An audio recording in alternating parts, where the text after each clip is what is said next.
Hello, ladies and gentlemen. Welcome back to Buckle Up. We are your big drag education, entertainment, all wrapped into one. Edutainment, I guess we could call it. My next guest is Lana Merrick, and she is one of the most fascinating ladies that I've had the privilege to visit with. She has a great experience in the racehorse industry. She's an NFR qualifier in the barrel racing, and now she is a pink buckle barrel racer as well, and a breeder, and so many different things. And we're going to visit about all of it. So, Lana, thank you for making time to visit today. Thank you for having me. I want to kick this off by starting at the beginning and even talking about your family's involvement in the industry. So for those of you watching at home, a gentleman by the name of Walter Merrick, Hall of Fame trainer, breeder, all of the things, very, very well known and respected in the racehorse industry. This is your grandfather. Yes. Let's talk about that family history and what you grew up in as far as the racehorse industry. Well, I grew up with my grandparents. My grandparents raised me, actually both sides of my grandparents, my maternal and paternal. So Walter and Teen were my father's parents. And between them and my other grandparents, I grew up with a great influence with horses. Wonderful. What was that like growing up with a family that understood the value of a good horse, how to breed a good horse? What did they teach you about that you still use today in your own program?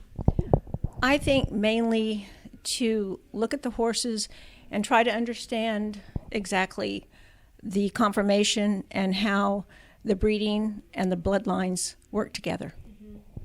Go a little deeper into that. What can you teach us now? What can you pass on to us? What are you looking for conformationally, and how do the pedigrees fit into that?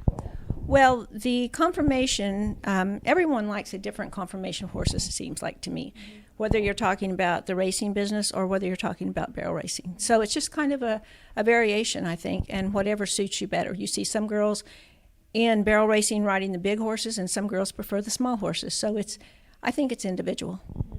Talk to me also about Bloodlines. I mean, you have raised a lot of excellent horses, as have your family and your grandparents. So what are those inside things, those tips and tricks learned from many years of experience that you take into account when you're pairing up stallions and mares?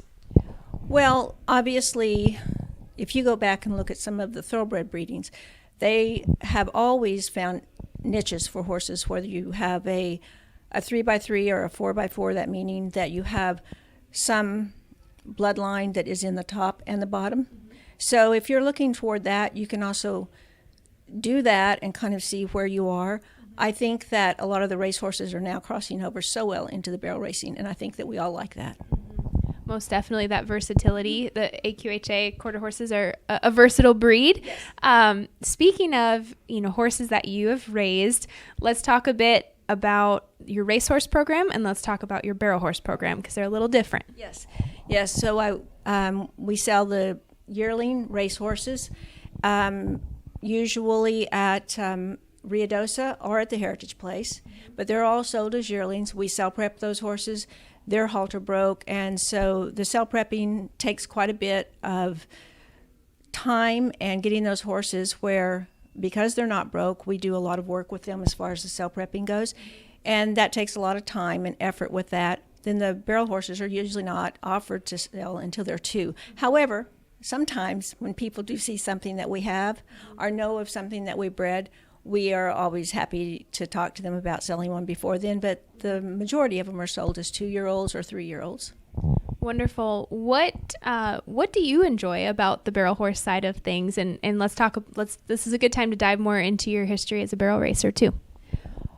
I really enjoy getting to be a part of a particular horse, and it seems that the horses that I've had, I've always had a very good relationship with, and that's one of the best things that I really like about barrel racing, as opposed to being a jockey where you're on several different horses. You really don't have that connection. But barrel racing and spending a lot of time with each individual horse allows you and affords you to be able to really develop a good relationship with a horse. And I think that's one of the things I most enjoy. Whether you're starting a horse as a youngster or whether it's a finished horse, just that connection that you get to have with those horses. Tell me about your journey to qualify for the NFR and all about that experience. My horse, Scotty Flitbar, that I went to the NFR on, I ran in the derbies first, and he was quite successful in the derbies. And then as a 6-year-old, we went on to the NFR, which was quite surprising for a 6-year-old, which is not the youngest, but still quite young to actually qualify for the NFR. And he was a phenomenal horse for me. At the NFR that year, he chipped a sesamoid. So the following year, he had surgery, and then I came back to the NFR the next year after that on him as well. So he was just phenomenal, but he was a gritty horse, but a very kind horse at the same time. So he managed to do a lot for me, changed my life in many, many ways, which I'm so grateful for today. And I think that most of us that are in the horse business find that 1 or 2 horses do take us over that edge and change our life and put us in this business for a lifetime. My grandfather, Walter Merrick, who had so many nice horses, he had several horses when he was a young man that really did do that for him. 3 Bars was one, Midnight Junior was one, and those horses let you see what is available in the horse world, and so they kind of inspire you to go on and encourage you to realize that you can actually make a living in this business, which obviously all of us who love horses so dearly want to be able to do, and it's not always the easiest way to make a living, but when you have a horse that is willing to do so much for you and you see all that they're giving you and you want to give back to them as well and provide a good life for them. And those horses opened up some doors for my grandfather, and then of course came EasyJet, which everyone is familiar with. And so Scotty Flipbar did that for me. He opened many, many doors for me and allowed me to be in a profession that I had always dreamt about being in. I had run barrels in rodeos from the time I was 4, as obviously in junior rodeos and open rodeos and that.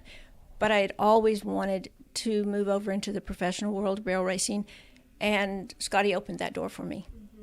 What a beautiful tribute and story. Thank you for sharing that. I would love for you to talk a little bit about the different seasons of your life that you've gone through with your horses. You know, there was a season of pursuing the NFR. There's been seasons of focusing on the breeding business. Just take us through those seasons, because I think a lot of folks watching at home experience that too. You know, maybe they want to be here or they want to be hauling a futurity horse, but that's just not quite that season yet. So yeah, what words of encouragement do you have for them? Well, I think that you have to go ahead. If you are not at that place in your time, God opens doors for you. So I think you just have to be patient for that to wait to come. But that doesn't mean that you put it completely on the back shelf. You just bide your time with it. And then when the door comes open, you take advantage of it. So with Scotty, I was so happy to be able to go with him. Then I had another horse that, Katie's Desire, that I won the BFA World Sweepstakes on in 91, and did really well with him. I didn't actually take him on the road to try to make the NFR. At that particular time, things had changed in my family somewhat.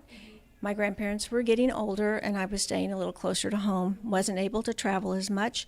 And so at that time, I was still able to go to events like these, although the Pink Buckle didn't happen, but we had the BFA and other interests like that. So I was able to go to different futurities and sweepstakes, which now they still have some of that for these open horses, which is great for us to be able to take these finished horses too.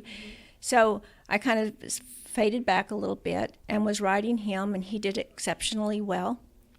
Then I had to back up a little bit more from that and not compete for a while, but I still raised a lot of horses and sold young horses, either in barrel racing or at the racetrack.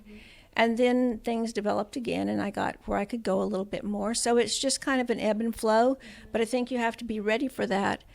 But by saying that, you also have to be ready to know that when it's time to go, to not sit still. Yeah, good advice. And so you need to go. Yeah. And during that time, I lost Scotty Flipbar, which was very sad for me and very hard. And that kind of set me back too.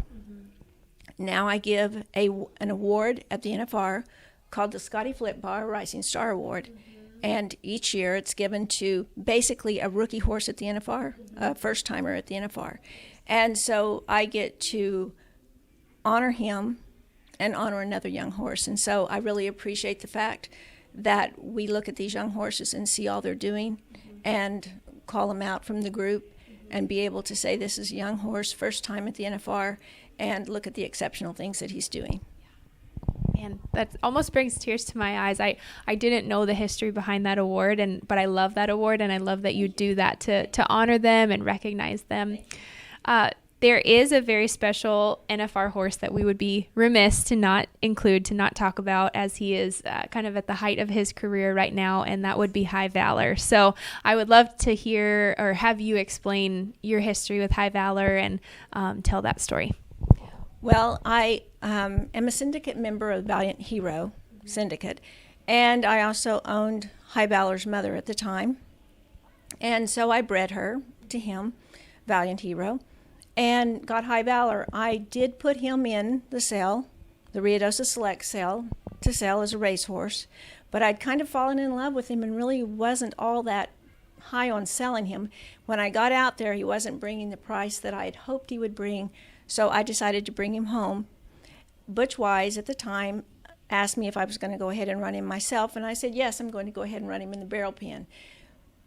Butch almost fainted at the thought of that because he wanted all of Valiant Hero's babies to go to the track because this would be his first crop.